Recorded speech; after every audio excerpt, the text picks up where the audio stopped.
The internet's #1 live improvised music show broadcast from a moving vehicle. A moving vehicle.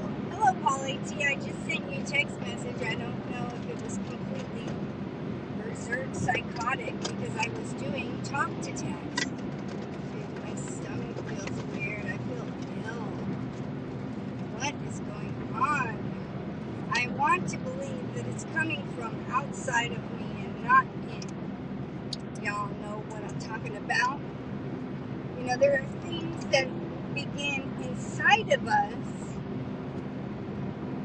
that we create, illnesses, sicknesses, infirmities, whatnot, what have you. And then there are things that begin outside of us that creates illnesses and sicknesses and all of that. People that need to mention Cadillac Ron every time I go live, do you want to ask me a question about him or something? I feel that you have this thirst that wants to be quenched. A connection to Caddy Ron 3.0. Whoa, watch it, bro. There's a concentration camp. I can't wait. What does that mean? Annie Thursday? The fuck does that mean? Man, this is a fallen race of people out here in the world, and I feel bad for everyone. Because this is not the world that we've been led to believe that it is it? And I hope you don't mean Annie thirsty when you're saying that, because I'm most definitely not thirsty. Dehydrated maybe, but not thirsty in the sense of whatever that internet sense of the word means. And I don't care what you think. This is my, what do you call it? This is my service to humanity, to a human. Remember that we're all put here to be creative. So I do band cards to give people an opportunity to write a song with me. Simple. Do you think this is how I prefer to spend my drive anywhere? It is not how I prefer to. It is not what I like to do. But I like it enough to where I do it. And I see the positive impact it has on the nice shit and how it's improved. You know, they're whatever. So it's not about me. Because if it was about me, I would be doing something that makes me look cool and not weird, you know? I don't need more ways in which I can look weird to the world. I already look weird. All I want to be is normal. Caddy Ron, for instance, he said one day, I just want to work in a cigarette shack. You know, those tiny shacks where they sell nothing but cigarettes if you drive through? And I felt that on a deep level. The epitome of like normalcy. I work at the cigarette shack, and that's just what I do, and then I don't have to do anything else. That's what I want. I want to be normal. But for some reason, I can't have a job. I can't go to work. You know, I can't live the dead life because I just don't want to. I don't know. And if you can, good for you. But we all reach our breaking point at some point. And then we're like, I can't do this anymore. I don't want to, you know? So maybe when that happens, you'll have realized, hopefully, what it is you do want to do. Because whatever you're put here on this planet to do, it's not be a banker or a lawyer. I mean, to some degree, if you're doing that, it is what you're meant to do, but your soul's purpose here is not to be some lame brain simp job career guy. You know what I'm saying? Our purpose, our soul purpose here is always one of creativity and being of service to our fellow man. So I write songs, you know, and those songs help other people. And I do band cards. and that helps other people.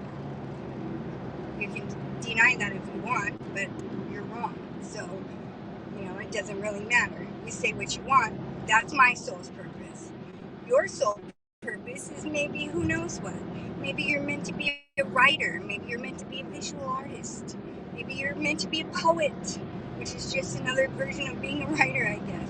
Money has everything to do with it. And I'm telling you that money has nothing to do with it. Because when you're living your life's purpose, your soul's purpose on this earth, life will eat you and you'll be taken care of.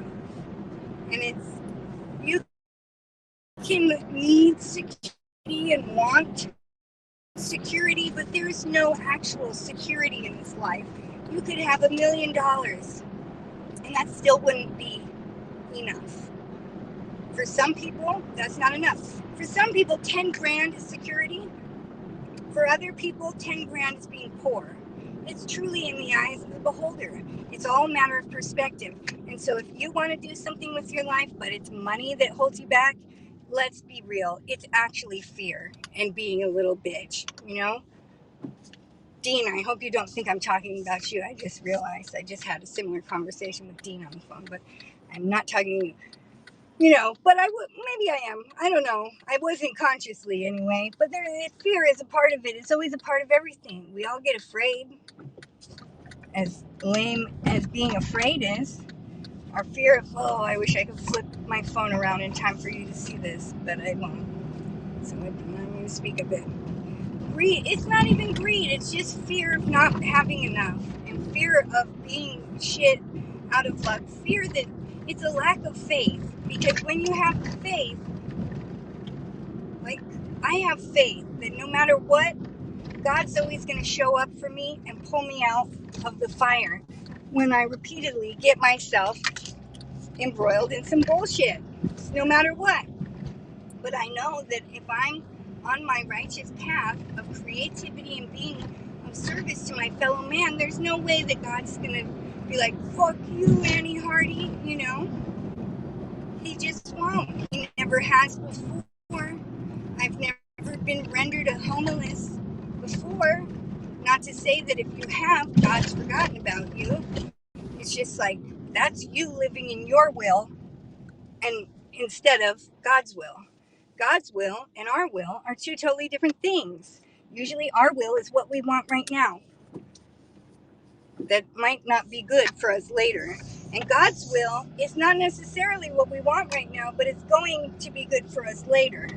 And it's what we know we should do. It's the still small voice in the back of our head that instructs us of the correct thing to do. Now, we can listen to that voice begrudgingly, or we can listen to the selfish voice that says, just take it, it's yours, and blah, blah, blah, blah. We can rationalize and make somebody at fault for something and rationalize some bad behavior, but that still don't ever make it right.